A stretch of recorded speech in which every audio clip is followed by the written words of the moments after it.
How to make difficult decisions easy. Assalamu alaikum, this is your brother Mohammad Arshad, and in this video I'm going to be sharing with you how you can make those tough decisions easy, inshallah. Okay, so let me give you some background so you understand something that I went through recently. Yesterday I was told about a janazah. So one of my best friends, good friend, I've known him for a long time. I've known his family for a while. They basically had a death in their family. His father passed away. So someone very close. And an amazing end, subhanAllah, like a wonderful way to go really. In salah, in sujood, at the time of Fajr. And it was actually affected by the COVID disease as well. So you can imagine, obviously the family is going through a very tough time, rahimahullah. The person that passed away, obviously it's a very difficult thing. So I was told about the janazah, and I was told within a couple of hours. So it was like, I found out that the janazah is in 2 hours. And I was very unsure, shall I go to the janazah or should I not? Because obviously, like with the disease, they're advising not everyone should stay at home, no one should go out. So I was a bit confused. I was thinking that, should I stay or should I go type of thing. And in instances like this, I think it's very difficult to make a decision because both of the options are correct. So anyway, I want to talk you through what I did, how I did it, and how it worked out for me, inshallah. Before I do that, I just want to say that decisions are the most important things in life. Decisions are the most important things. Why is this? It's because decisions, they define your destiny. You can make one simple decision now, and that one decision can take you right there. Or you can make the same decision in a slightly different way and it takes you over there. And so your destiny can be so altered by the decisions you make. That's one of the reasons decisions are so important. The second reason is decisions are the only thing that you're accountable for. Because Allah says that He created life and death to test mankind, to see which of us is best in deeds. So how do you decide if someone's best in deeds? The way it happens is whoever does good deeds. How do you decide if you do good deeds? It's all down to your decision to do a good deed.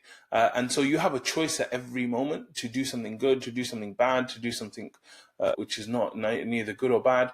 And so really it's about making decisions. And I'll give you an example right now. Let's say I'm going to open my fist. I can make a choice to open my fist or not. I might make a choice that I'm going to open my fist. But the truth is, I don't actually have power to open my fist. Only Allah can give me the power. And if Allah removes that power right now, I have nothing except my choice. So if it was up to me, I would open my fist. But if Allah does not give me the power, I cannot open my fist. But I will still be held accountable for the choices I make. And so for that reason, decisions are something that will define our destiny, not just in this world and what happens here, but also our akhirah. And that's why it's also important for us to get our decisions right. Okay. But like I said, sometimes it can feel very confusing. The first rule I want to give you, and this is like the generic rule, is that whenever you're making a decision, it's got to be the right thing. It's got to be the right thing. And what I mean by the right thing is that it's got to be halal. It's got to be something that's pleasing to us. If you're having a difficult decision, should I do something haram or should I do something halal? Then that's not actually a difficult decision. It's an easy decision. The decision should be, I have to do something halal and avoid the haram, right? Now, obviously, sometimes our emotions are in it. Sometimes we want to do something, we desire to do something, but it's not right. That's okay, right? That's your emotions. But the decision to do it is actually quite easy. Following through is the difficult part. So in situations like that, always choose the halal, always choose the right thing. Why? The way I convince myself to do it is that if I choose the halal thing, if I choose the right thing, then Allah will be on my side. And if Allah is on your side, you need absolutely no one else, right? You need nobody or nothing. And so if you choose the right thing to do, you're always on the winning side, inshallah. So that's the generic thing. So when you're facing difficult decisions, always do the halal thing, always do the right thing. But what happens if you have both options are halal or both things are and both things are okay? What do you do then? And that's the kind of situation I faced, I think, with this janazah, where going to the janazah is something very good, right? Because you're there, you're supporting the family, there's lots of reward for going to a janazah, going to a burial, and all the kind of good reasons to do it, right? But at the same time, like, there's real restrictions in place. Like, they're saying no more than 10 people at the janazah. They're saying that there's risk of infection. I could go and then my parents or my family in my house could get ill. So there's real reason not to go as well. And maybe even the greater good is not to go. So with this kind of decision, I was really conflicted and I was thinking, what do I do with this? Because these are two good things. What should I do? So here's my 3-step process, a very simple process that I went through. the first thing is seek advice. Okay, seek advice. So when you're unsure of what to do, you should go around and you should ask people. So what I did is I phoned one of my friends. He told me about the janaza. So I phoned him and I said, look, what's the situation with the janaza? Like, are you going? And do you think I should go? And then he gave me his advice on it, right? And so I thought, okay, that's good. Then I went to my mum, right? Alhamdulillah, our parents are a huge blessing. And I said the same thing to my mum. I was like, do you think I should go? Should I not? And my mom wasn't very anti. I thought she would be like, no, don't go because of safety and this and that. She was okay about it. She was like, yeah, maybe you should go and just take precautions and be very careful and all of that stuff.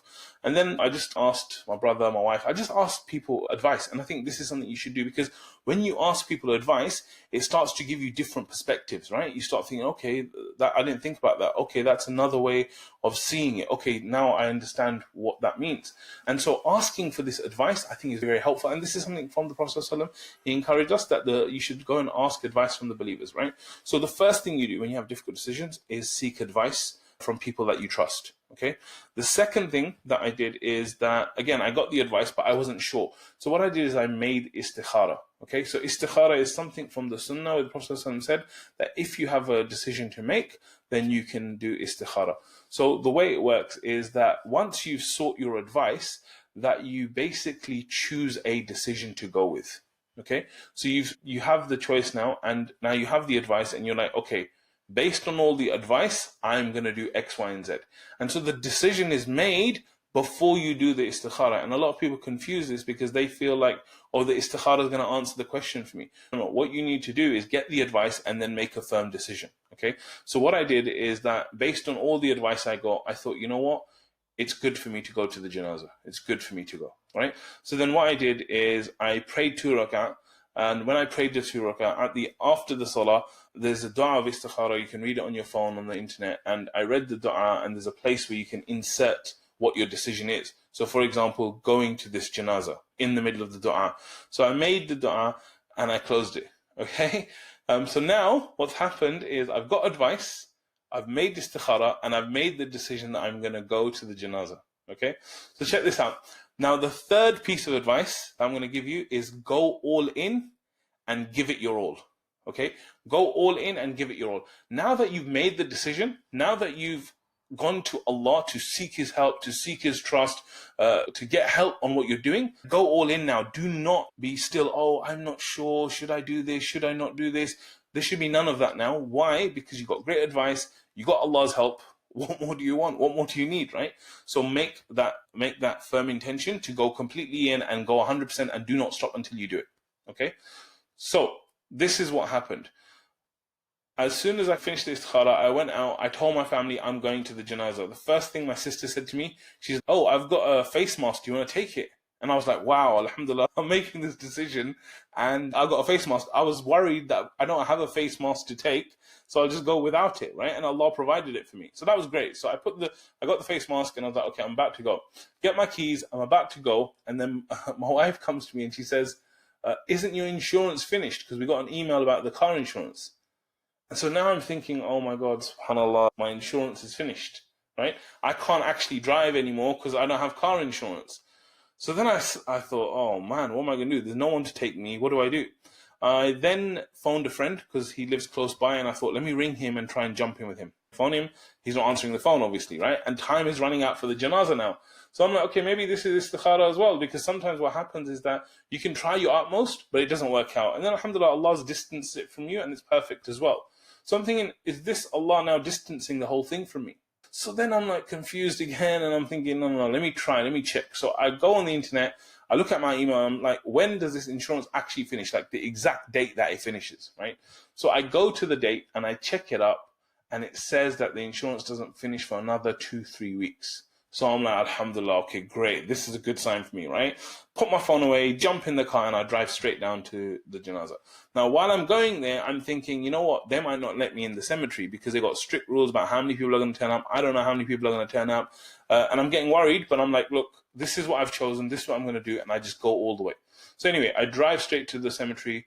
I get there, and alhamdulillah, there are less than 10 people at this janazah. Okay, it's the strangest janazah I've been to in my life because I've never seen so few people, right? But we get there, I think there must have been like 7-8 people there.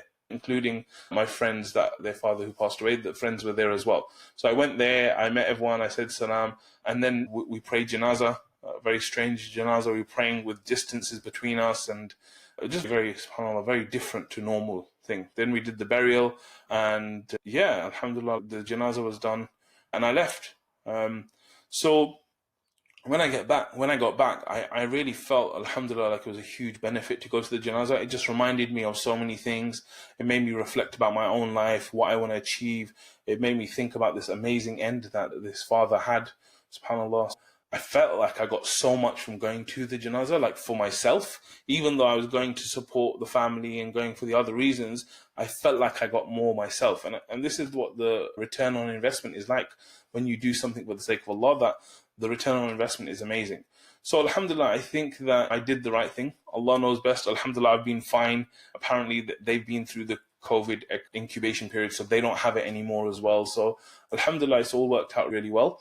But just to recap, whenever you've got these tough decisions, whenever you've got these difficult decisions to make, the first thing is always choose the halal option, always choose the right thing.